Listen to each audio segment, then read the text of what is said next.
Welcome everybody. So we're refocusing. It's Thursday evening. There has been a lot happening this week. Socially, nationally, emotionally, personally, globally.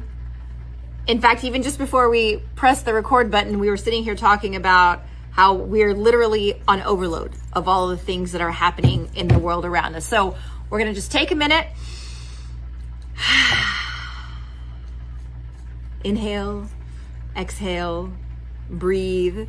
My husband and I were laughing today because we're so out of shape and we are lifelong exercisers that got into a habit of not exercising at all. So today we were laughing, like, we're going to start sit and be fit. You know, like the old PBS special, I'm in my chair, touch my toes. Like, you know, like we got to start somewhere, right? Whew. Sit and be fit. Here we go. Woo! Look at this workout we're getting. Okay? Yalla. So, as you know, Gila is saying her workout is bringing her chip bowl to her mouth. Her chip bowl to her mouth. It's like me walking to the fridge, to my mouth. Thank you. And me walking to the fridge and back for my next serving. That's my workout. So, we digress. But we're starting now. As you know, in this class, we are focused on how to tap into our infinite potential as Jewish women in our own little corner of the world, wherever that may be. We have obviously a lot of women that tap into us here in the Phoenix area. We have women that listen all around the country. We have women that listen in Europe, in Australia, in Asia, at their own time, in their own space. So wherever we are, we're tapping into our infinite potential. Now, we have said this a gazillion times, and we're going to say it one more time. Whether you are a college student or a busy mom or a working professional, or you spend a lot of your time volunteering and donating to the community, or if you're a hybrid of all of the above, we are all put on this earth at this exact season on the universal timeline for a very important and specific reason. And it is our life's mission to seek out and answer that call. Why are we here? Right? Now, the talents and the experience that we have in life are our gift from above. What we do with those talents, with those gifts, with those skills we've acquired, with those experiences that have made us wiser, what we do with those things are our gift back to our Creator and to the world around us. So here in this class, this once a week power hour, empowerment for Jewish women, our goal, as we all know, is to help us reach our maximum potential of why we're here on this planet in this lifetime. Okay? We know we are God's chosen people. We know that we are here to be a light to the nations. We are born to lead, and we are born to serve. We also know that even though we know that in our seichel, in our common sense, in our brain, it's so easy to get distracted and get confused by the world around us. So instead of leading the world, our actual gut response now is to follow what's happening around us. So our biggest work is actually the daily detox, the daily brainwashing, where we literally need to wash our brain of the nonsense, of the programming that has, it's like a bad prescription. And we don't even realize what's happened to us. So when we do that, when we can literally wipe the old programming and reset our mainframe as to why we're here, what's our purpose, what we're meant to accomplish. Now, none of us knows. We're not sent to planet Earth with a little, operator's manual or a tag that says, here is your purpose. Like it's my tag on my shirt, mission, blah, blah, blah. And when you're 35, this is going to happen. And when you're 72, this is going to happen. And you're going to be here this many amount of days. So make sure you make the most of it. Nobody knows those things. So the whole point of life is to allow our mission to unfold. And, we go through life thinking that we're in pursuit of certain things. We're in pursuit of love. We're in pursuit of parnasa. We're in pursuit of happiness, or whatever it is that we think according to our life circumstances. But of course, we know that Hashem is directing all of those things from a much higher level, and the different chapters of our life story direct us to our purpose. So as we start to open ourselves up to the details of our mission, we start to realize, okay, I'm not here just to eat, drink, and be merry. I'm not here just to show up and react and respond to what I'm not an animal, right? It says in either Tehillim or Mishlei that if you're like a dog whose God is their stomach, it's such a powerful phrase that animals literally, they live by instinct. Their gut instinct is to go in search of food, in search of mating, and in search of being safe. Like gut instinct. And we are the only creature, the only species on earth that God wired with a higher level of existence. But isn't it so interesting? We talk about this sometimes, that each one of us have a moment of awakening, right? So a lot of us are midlife and beyond before we wake up and go, I'm not just here to respond and react. I'm not just here on instinct, but I'm here for a purpose. I'm here for a higher calling. And once we start to realize that, and we start to wake up to that, then what happens is we're awake, right? That's what we call it, the moment of awakening. So every moment, every day, we're looking around us like, even when life gets crazy, we know there's a purpose for it. So we can look at the happenings of our daily life through different lenses. Make sense?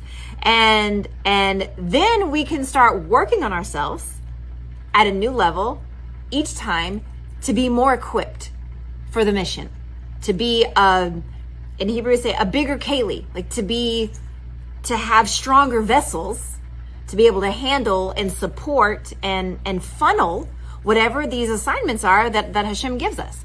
So, maybe I'm an office manager. Maybe I'm a janitor. Maybe I'm a CEO. Maybe I'm an entrepreneur. I'm a teacher. I'm a mom. I'm a grandma. Whatever my job is in this little teeny season of life, because a lot of people that they become very esoteric, like, oh, what's my life purpose? Well, you don't have one life purpose from birth to death. We have lots of different purposes depending on our chapter, our phase, our season of life, right? So as I start opening myself up, then wherever I'm holding today, let's say today I'm a janitor. So I become awake today that, hey, I'm not just here to eat, drink, and be merry. I'm not a dog whose God is my stomach, but I'm here for a higher purpose. There's more going on than what meets the eye. So what do I do today? Once I have this moment of awakening, what do? Do I my brain just fritzes out and it's too much, I don't know what to do? No. I start where I am. Even a journey of 1,000,000 miles starts with the first step. So what we do is we start where we are. We start exactly where we are. And wherever you're holding, if you're an office manager, if you're in recruiting, if you're, helping an executive team, if you're an entrepreneur, we say, starting today, I'm going to do it to the best of my ability. Not out of ego, not out of having to prove myself to the world, but because I am a vessel that everything I'm doing is shining divine light. And I have a piece of the infinite within me. Every single Jew has a piece of the Einsoph. It means the innermost, holiest essence of Hashem is literally within you. And the Rebbe teaches us that if you have a piece of Hashem, you have all of Hashem. That means you are literally a walking embodiment of Hashem. Now that also means when I go to the club, I take Hashem with me to the club, okay? Or if I lose it at my husband, this is mamash Hashem in exile, in galut, because he's with me in my meltdown, okay? But we know that gives us a higher level of responsibility. It is not meant to give us more shame, judgment, self-criticism, self-loathing. And I'm going to say it again, just like we keep repeating the same core themes again and again and again. Jewish guilt is not Jewish. It's not kosher. Jewish guilt is completely treif. It's like eating a bacon cheeseburger. It is not for you. It has nothing to do with you. It is nonsense we've inherited from the dark side. Okay? So anytime you start to feel a shred of guilt, shame, criticism, self-loathing, any of that nonsense, just like the Alter Rebbe says, you know what this symbol means? We talked about this. Yeah. What does this mean? I'm flicking it away like a fly. Bye-bye. Bye-bye. Bye-bye. Bye-bye. I'm turning the page. Not for me. Okay? And this exercise, the Alter Rebbe says, the Alter Rebbe, of course, being the founder of Chabad, the Alter Rebbe says, and he's bringing, which has now been, I mean, he was saying this 250 years ago, well, 200 years ago, 250, and it's now been proven by science repeatedly. The human brain, no matter how smart you are, even if you have the highest level of IQ, perfect SAT scores, the biggest genius of them all, the brain cannot occupy two thoughts at the same time. Now, as women, we try. I was going to say, unless you're okay? Yeah. As women, we're like, but no, it just means that we are high-powered schizophrenics. That's what it means, okay? And we have 17 personalities happening inside, and we're all talking to each other, and we can talk fast, right? Literally like this, okay? But as we start to understand, and we go like this, now you can talk fast to yourself in all these different conversations and languages and personalities, but as fast as you are, none of them are happening at the same time. So when we do this, we just have to do it faster. Like this hand, just flicking. And every time I do this, you know what happens? It's growing a new mental muscle. And my muscle of changing the thought is getting stronger. Even if there are times, for me, I'm talking to myself, I literally have to do this 500 times a minute to change the thought. But you know, we've talked about in this class a few times about creating a new crease in the brain, right? So if I take a paper and it's never been folded before, it's not it flops back open, right? But if I crease it, like I crease it hard, and I leave it, and I put 10 books on top of it, and I leave it, and I recrease it, and I over and over and over again, it becomes very real. This is what is happening with the synapses, the connections in your brain. So if I think a new thought, and I take action on that thought, it's firing and wiring a new connection in my brain. So while for the last 18 years, because I'm clearly only 18 years old, so for the last 18 years, I've had self-sabotage, self-loathing, self-criticism, blame, judgment, shame rolling in my mind on autopilot. You know, the subconscious mind never stops working. And the Yetzer Hara, the other side, they call it literally the bad guy in your brain.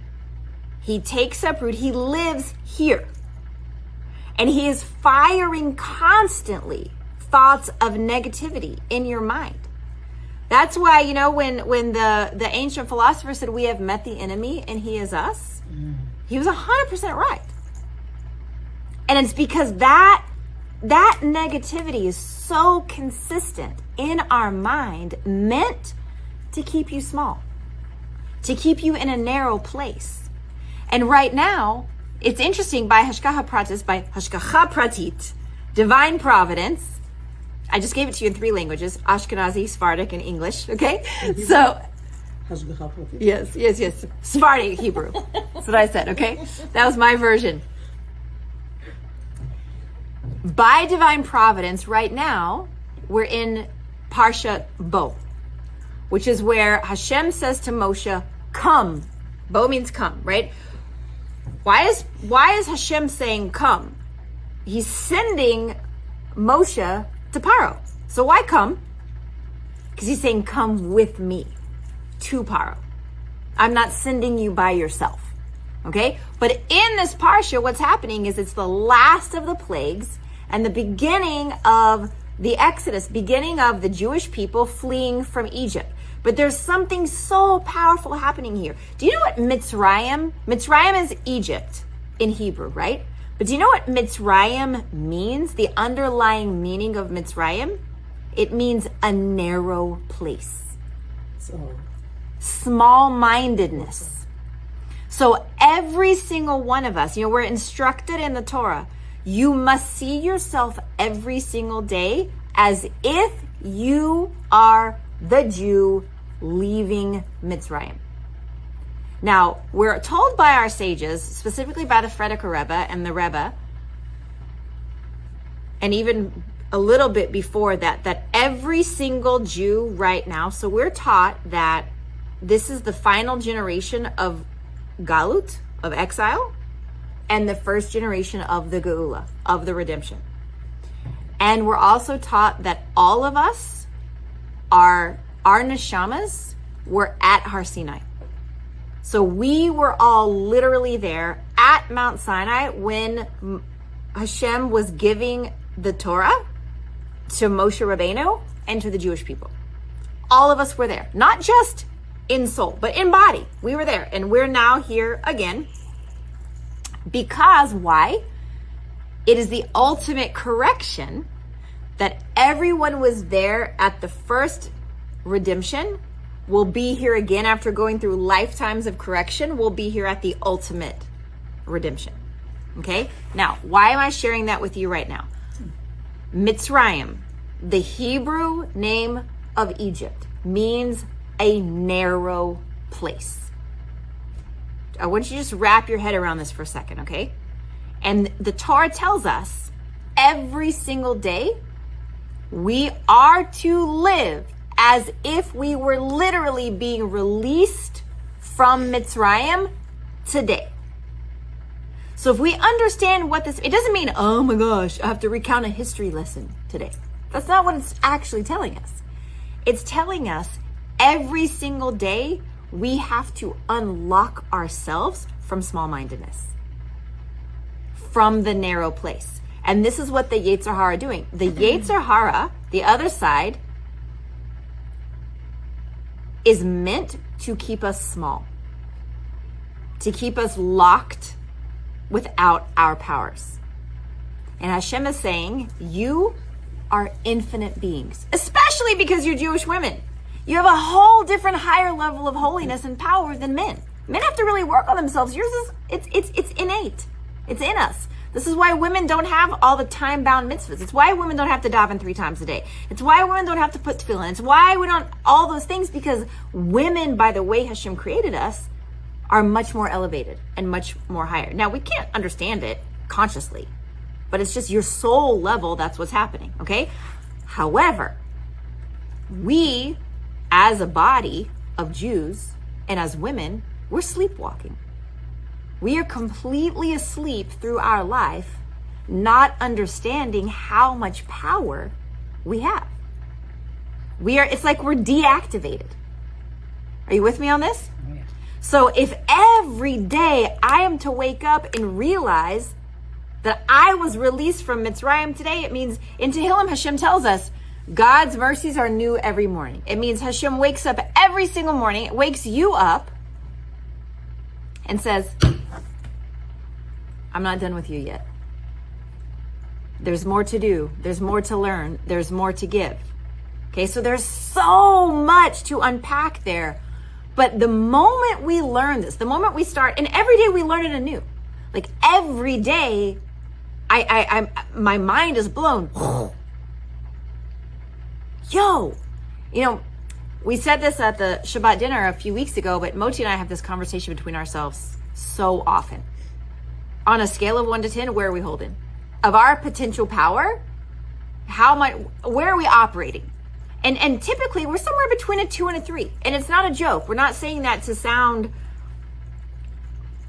like false humility or whatever. We just know if we would actually step into our power, we would be infinitely more effective and powerful and greater than where we're holding right now, because we're just living under a blanket of mediocrity and excuses of all the junk that gets in our way. There's an old saying in Moroccan that according to the size of the camel, they pick the size of the load, right? So they're going to load up the camel based on how big her hips are, okay? So each one of us are given tasks and jobs and responsibilities in this life based on the gifts, skills, talents, etc. that Hashem gives us.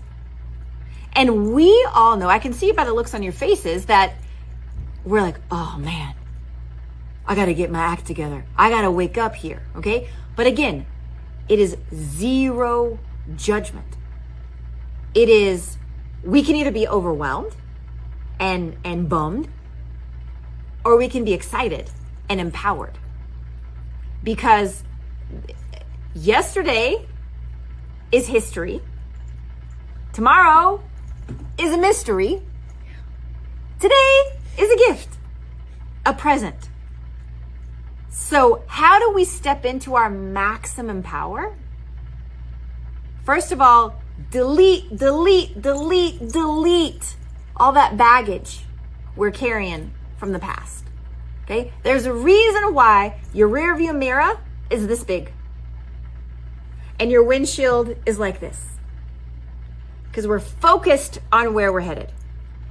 And the only reason we even have the rear view mirror is to learn lessons from the past, right? But how many of us, every decision we make is from the filter of fear, shame, judgment, failures, toxicity, all this nonsense. And so we go through life, honestly, as if we are in a landmine. They're all through Europe and even some in Israel, like they're like these old barbed wire signs, and it's like landmines, don't walk here, because they're old activated mines. And so it's like you're walking around like duck and cover, because you're living every day in fear of what might explode. Why are we doing that? Because of what we've been through in the past, and we're carrying all of that like baggage. Have you ever heard the saying, why would you go to the ocean with a teaspoon? No. So it means Hashem has so much abundance waiting for us, and we're showing up like, this is my vessel. This is my keli, my little plastic spoon. What can you fit on here, Hashem? This is my mother-in-law's phrase. Okay? Why? Yes. Okay, it's so Moroccan, right? So why? I don't know about, I've told y'all this so many times. I do not want to go down in a pile of potential. I want to skirt across that finish line. I'm screaming with my hair on fire, like, woohoo! We made it. We did everything we could. Not, wah, wah. Thanks for noticing me. Here I am. Another day. I'm a martyr. How are you? I'm fine. Baruch Hashem. Baruch Hashem. It's disgusting. Why? Why would we do that? On a scale of 1 to 10, we're living at like a negative 35. What is that? That is because we have bought into the vaccines of this world that are keeping us completely sedated. Okay? So what do we need to do? Did y'all ever watch the movie The Matrix? Yeah. Okay? Oh, I love this movie so much. There's so many metaphors here. Never mind, it was written by Jewish people, and they understood. They were on a massive acid trip of Kabbalah when they wrote this movie. Okay? But what do we need to do? Unplug. Unplug from the mainframe. Okay? Now,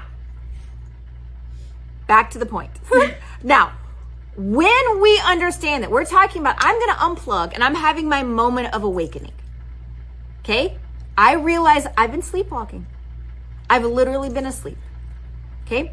I'm waking up now. And by the way, this awareness of I've been sleepwalking and I'm waking up, it's not a one-time thing. It happens at levels. New level, new devil. So you hit a new level and then you get comfortable and then you start to fall asleep again. And then you're comfortable, you're coasting. And then, oh, gotta wake up now. And then you go to a new level. And then you get comfortable, you coast, and you start to fall asleep at the wheel again. Okay, so this is not a one-time thing. Okay, so the Rebbe says, the moment you have your awakening, what happens? We get overzealous, actually. And we're like, oh, what am I going to do? I'm going to change the world. I need to change everything. And then we try to go from zero to hero and we want to chunk everything. And the Rebbe says, no. Like if he used to say all the time to Balei Tshuva, to people they didn't grow up religious, and then they would start to get connected to Torah mitzvahs, and they would come to him like full of lights. Just, Rebbe, I'm going to be a world changer. He's like, you're not going anywhere. Stay exactly where you are and do it to the best of your ability to shine divine light. So, for example, an artist came to him once. A very well-known artist, beautiful paintings, beautiful artwork, sold for a lot of money. And this person came to the Rebbe and wanted to chunk it all and go to yeshiva somewhere and sit in the study hall in Kollel, whatever. The Rebbe said, it was the worst idea you could have. Don't do it. How are you going to shine Hashem's light where you are? You're going to be the best artist you could possibly be. And through that art, you're going to shine Hashem's light. So if I'm a janitor, I'm going to have the squeakiest floors of all. If I'm an office manager, I'm going to have the happiest office. Anything I'm doing, I'm going to do it by shining my infinite light, by channeling. Everybody's here. Are you familiar with the Care Bears? Oh, yeah. Yeah? Okay, Care Bears are a cartoon from maybe the 80s or early 90s. And there were these little cartoon. You don't know the Care Bears? No, 80s or 70s. 80s, 70s? Yeah. Definitely 80s. And there's little cartoon bears, like teddy bears, all different colors, and they each had a different, like on their tummy, like there was Sunshine Bear, there was Bedtime Bear, there was Lonely Bear. Like every bear had a different character trait, and they lived in the clouds. And whenever the bears would need to tackle the dark, because every cartoon has like good and evil, right? So whenever they would need to tackle the darkness, they would all get together, all the Care Bears, they would get together, they would link arms like this, and they would have what they called the Care Bear stare. And they would channel there was a Care Bear stare. And all of a sudden this light would beam from their bellies. It was like rays of light. And the rays of light would heal the world. Literally, okay? So whenever I'm thinking I'm channeling I'm doing a massive Care Bear stare to the world right now, okay? So you have this light, this power that comes from you.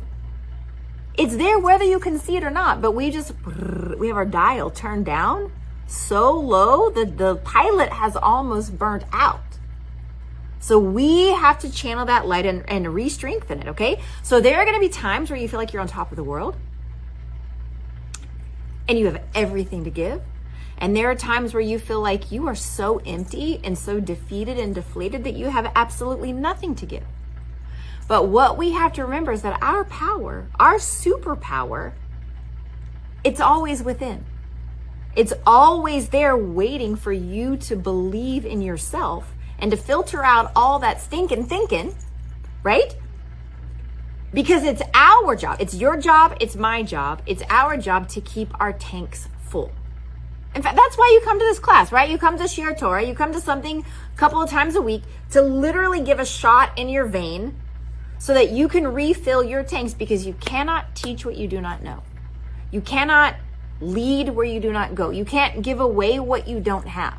So how can you keep refilling the tanks of everybody in your life, to your kids or your family or anybody? How can you keep doing that when you're running on empty? That's why when we're burnt out, what do?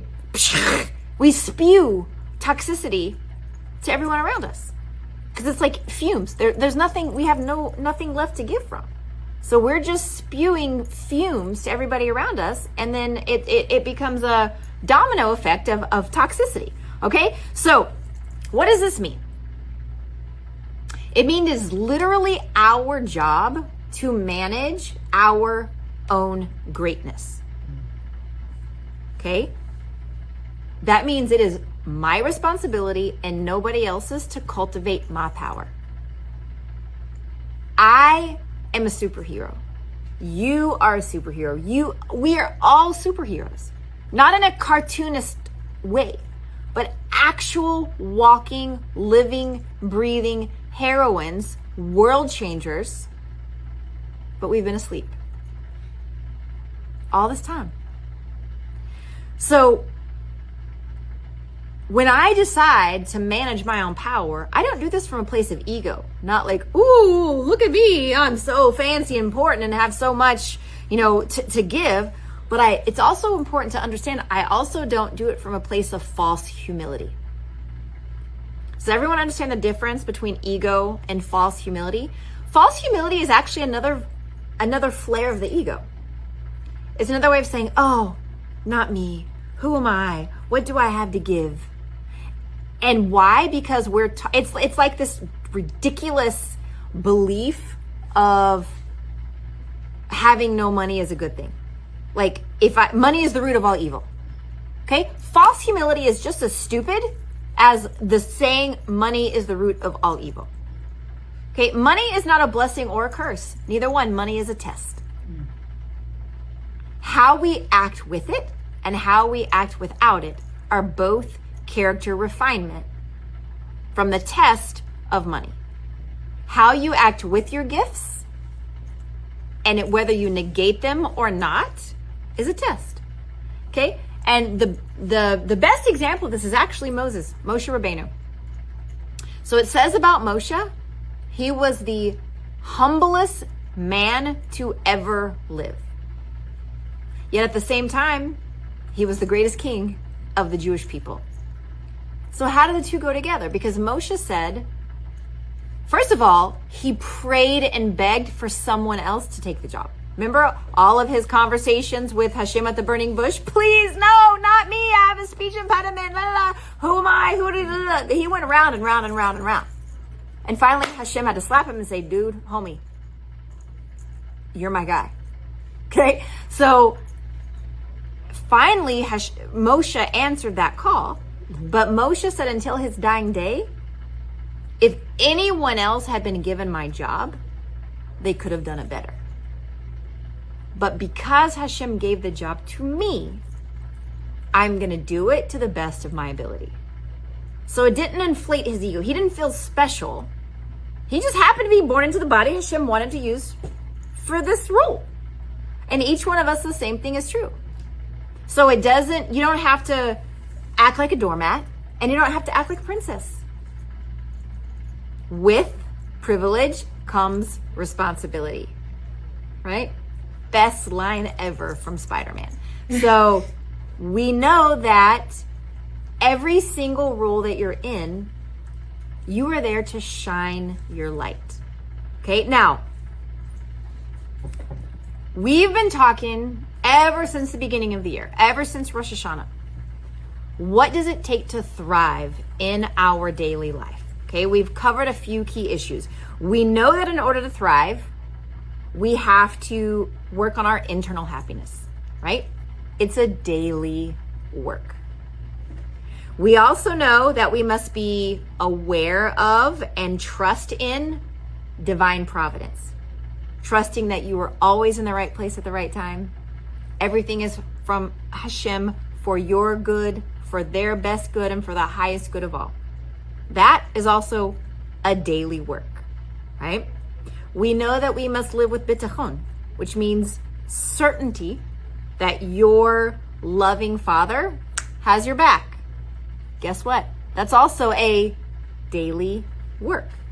Okay? So once we are aware of those foundational layers, it doesn't mean we've mastered them. I don't know if we'll ever master them. It's a daily work. That's the point. Okay? In fact, it said that we can think of Hashem could give all of us an Amex Black card. He could. Okay, but if he gave me an Amex Black card, if I gave my kid, I know my son, if I gave him an Amex Black card, how often would he call? Never. Not very often, because he calls me a few times a week now. Mommy, I need laundry. Mommy, I need Shabbos treats. Mommy. Okay? So if I gave him an Amex Black card, he wouldn't call. And it says, even of the Jewish people in the desert, how often did the manna come down from Shemaim, from heaven? The man. How often did the manna come down? Every morning. Why? Because Hashem wanted his children to connect with him every day. He could have given the manna. So what is the manna? The manna is the food that he gave to sustain the people in the desert for 40 years. For 40 years, he gave them food, delivered it. It was like it came out from the grass like dew every morning, miraculously. And they say that the manna, whatever you were craving, that's what the manna tasted like. You want sushi? Tastes like sushi. You want a chocolate cake? Tastes like chocolate cake. You want a lemon truffles? Tastes like lemon truffles. Okay? But it came every day. And if you tried to, like if I went out and stored extra, it would rot.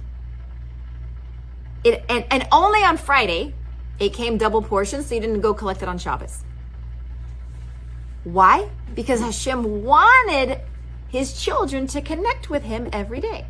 That's why we don't have Amex Black cards that he doesn't give us.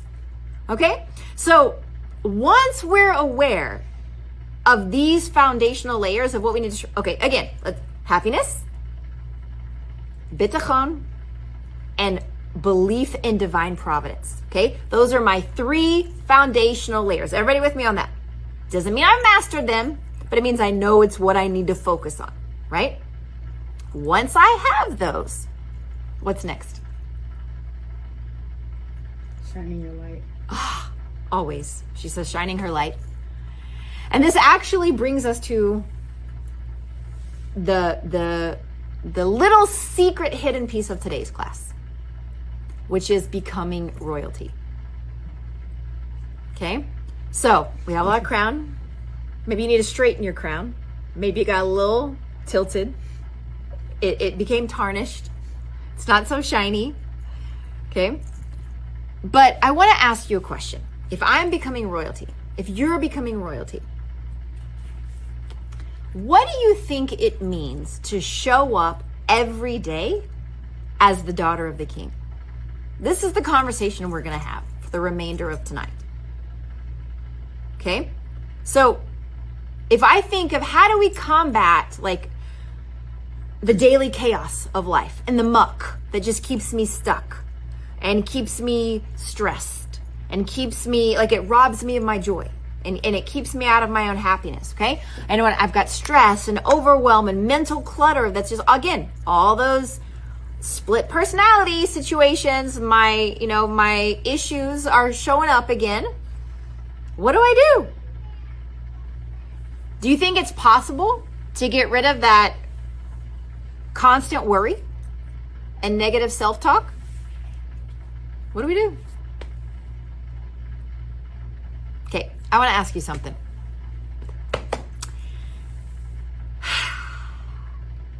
What would you do if you knew you couldn't fail?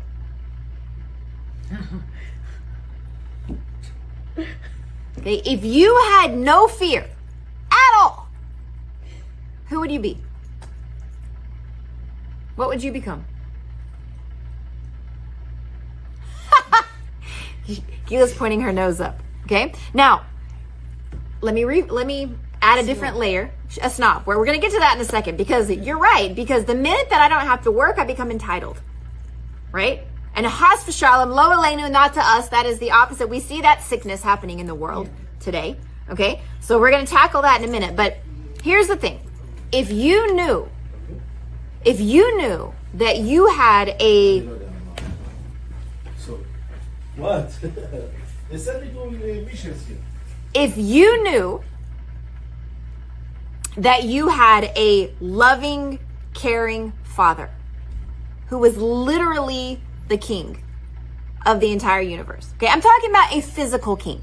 I'm not talking about just an esoteric spiritual king that you can't see. Okay, a physical king. Your dad. How would you show up in the world every day? Okay, your dad has an endless bank account. He literally owns the entire world's money. He can heal any illness. He can solve any problem. You have nothing to worry about on a daily basis. What would you do with yourself? I would have like 500 philanthropies. Hannah says she would have 500 philanthropies. Agreed. And Gila says, what's left? Now, I'd want to share it with the world. Janet says she would want to share it with the world. Now, here's the thing. You still have to work. Okay, why? Because this amazing king, your dad, that has your back, he gives you responsibilities, okay? Because you don't get to just sit around like a spoiled brat, because he's a responsible king. And he knows that if he pampers you too much, you atrophy. You become nothing. You become like a loser, like all the rich kid inheritance that we see all over social media today, okay? So, you still have responsibilities. You still have a job to do. You understand it has been built into your DNA. With privilege comes responsibility. It has been built into your DNA. You're born to lead, born to serve. So servant leadership has been built into your DNA. Now, understanding that, how would you show up to the world? I want you to think about it for real, okay? How would you walk? How would you talk? How would you dress? Okay, how would you think? How would you conduct yourself on a daily basis? You are an actual princess. Now, why is this conversation important? Because this is actually who you are. The breakdown is that we are so far removed from our truth, we don't believe it. We don't see it. We don't know it. And what Hashem tells us in Tehillim, actually he says it even in last week's Parsha, in Parsha Shemot, when Hashem says to Moshe, when Moshe says, who will I tell them sent me? He said, tell them I will be. We talked about this a week or two ago, right? What does it mean? It means however you are to me, I will be to you. So if we don't believe this is our dad, he's not going to show up like that in our life, because he's waiting for us to take the first step. Because if we didn't have to initiate it, there would be no free choice. That's where the power of free choice comes in. Hashem has all the power, and you have this entire legacy waiting for you. But we've been so brainwashed and programmed by the world that we have completely lost connection with the reality of our inheritance. So we're living like paupers. We're living like street bums when we're meant to be in the palace. Okay? So I want to talk just for a couple minutes about what it means to be regal. And this word regal, this is going to be our biggest takeaway for today. Okay, as we go through the rest of the week, this is our, you know, like on Sesame Street, they would have like the word of the day or the letter or the number. Okay, so the word of the day, says Big Bird, is regal.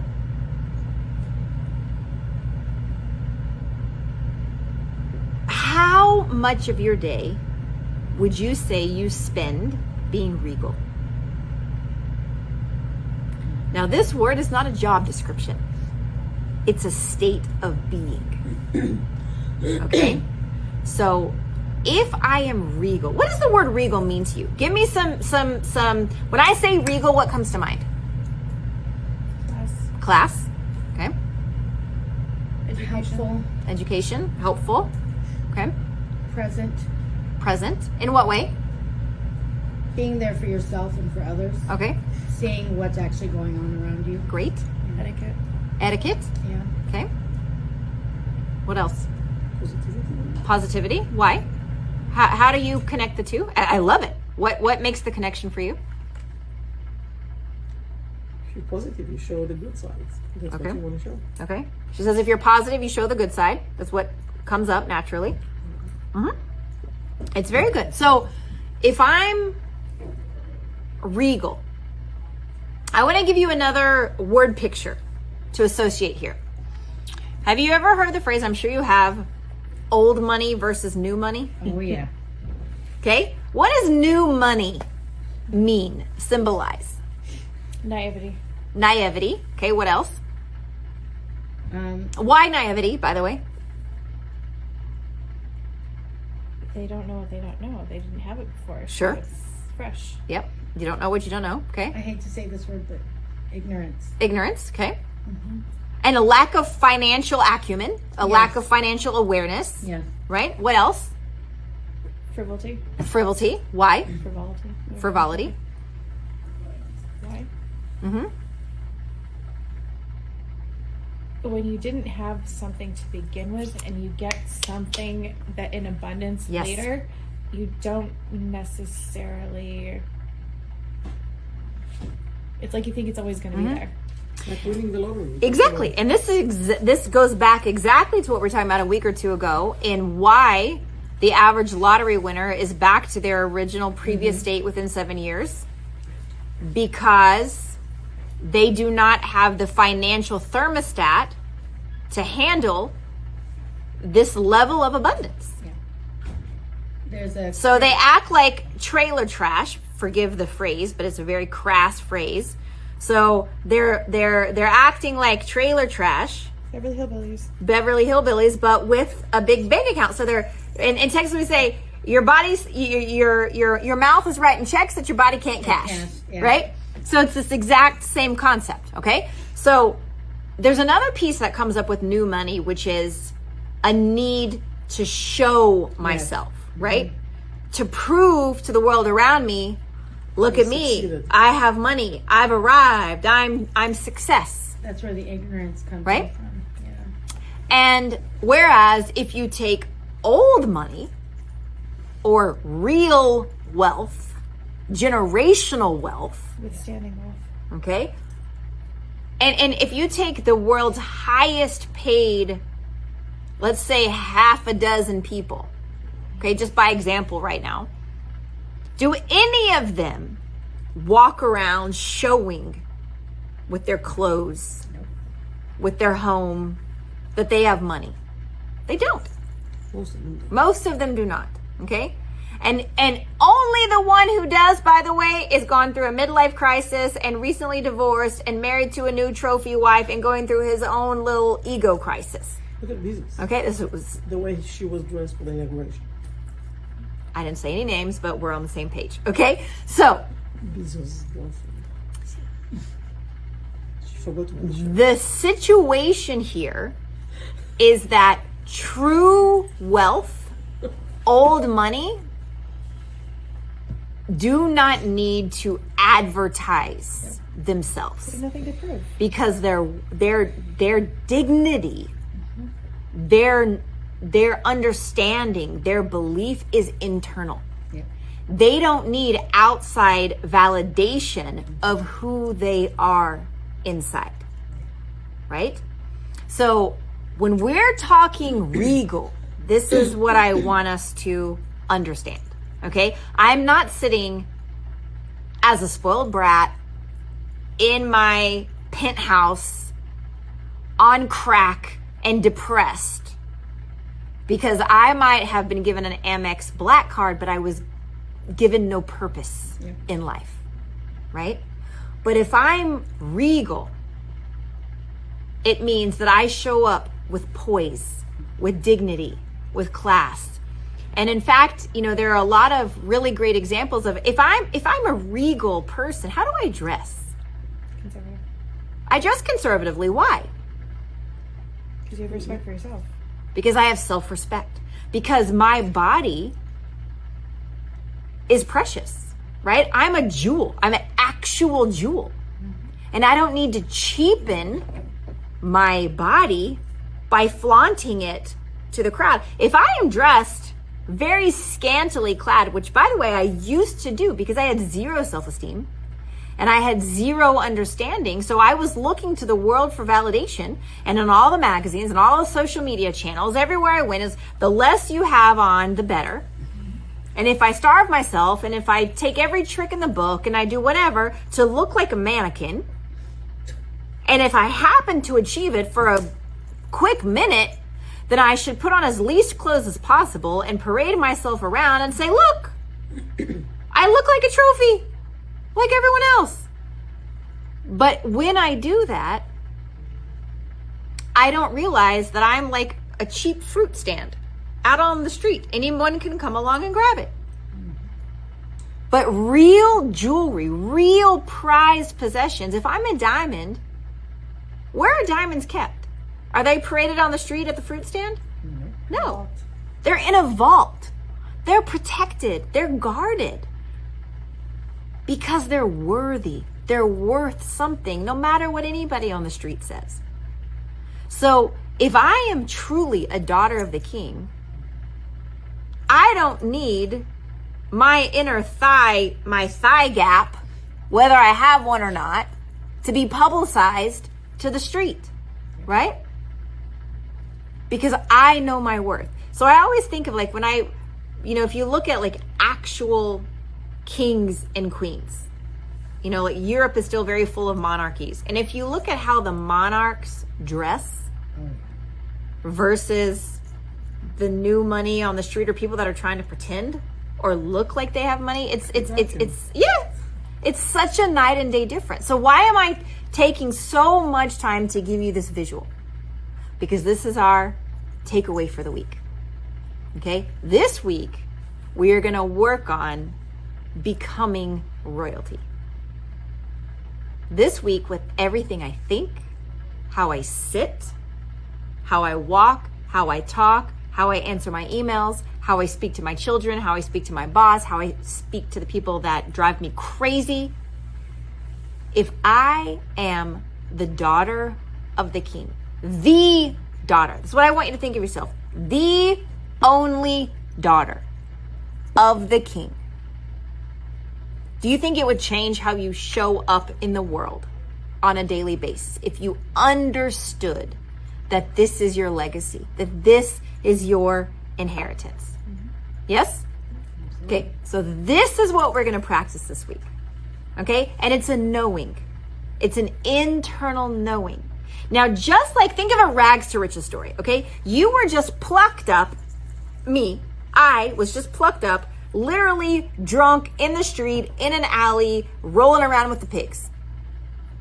Okay? I forgot who I was. I lost my way. I was out being crazy. The lowest of the low of the low. And my father comes and says, hey, you forgot who you are. Okay, now I've been out there for decades. I've lost myself. I was little teeny tiny when I lost my way. I don't know what it means to live in a palace. I don't know what it's like to talk royally and to live regally and to conduct myself with dignity. I'm used to walking around like cheap trash on the street. This is how I think about myself. So I'm having to relearn everything.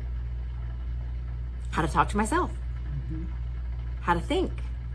Never mind, does the fork go on the right or the left? Like, that's semantics, okay? But I'm talking about the inner piece of me. So don't get defeated or deflated this week when you forget. You're no longer on the street. You're now in the palace. And every time you think of it, you're going to remind yourself that you are regal. You are royal. You are the daughter of the King. Okay? So let's wrap up. Let's summarize. We know I just arrived. that we are all put in this earth at this exact time for a very specific reason. You are here for a job that literally no one else on the planet can do. Only you, in your little corner of the world, okay? And it is your life's responsibility and meaning to figure out what that is. Doesn't mean we freak out and stress out and go, what's my purpose? Okay, we open ourselves up. And we start today giving our absolute best we can give to shine our divine light in every way that we can. And we know that we're constantly having to scrub, brainwash, detox, get rid of all that thought. And our job is the daily internal work to detoxify and remind myself, I'm no longer a pauper. I'm now in the palace. And how do I show up today to live my true inheritance? And every time you do that, that is geula. That is you freeing yourself from the exile and choosing to embrace a geula moment. And when you do that, it gives a geula flash, it gives her geula energy, it gives her geula energy, it gives all of us, and we strengthen the ultimate geula by each time we choose the light over the darkness, and we choose to take our place in the palace instead of being in the street. Everybody with me? Any questions? Nope. Are you ready to go home as a princess? Yes, ma'am. As the daughter of the king? So next week, we're all going to wear our crowns. We're going to come literally living in our inheritance, in our royalty. And we're going to start to work on the next level of once I have lived with that awareness for a whole week of being in the palace. You're probably going to circle the palace all week going, I don't deserve to be in the palace. And we'll go from there. Okay? I don't know about that. You're like, bring it on, baby, bring it. You are the daughter of the king. You got this. Love y'all.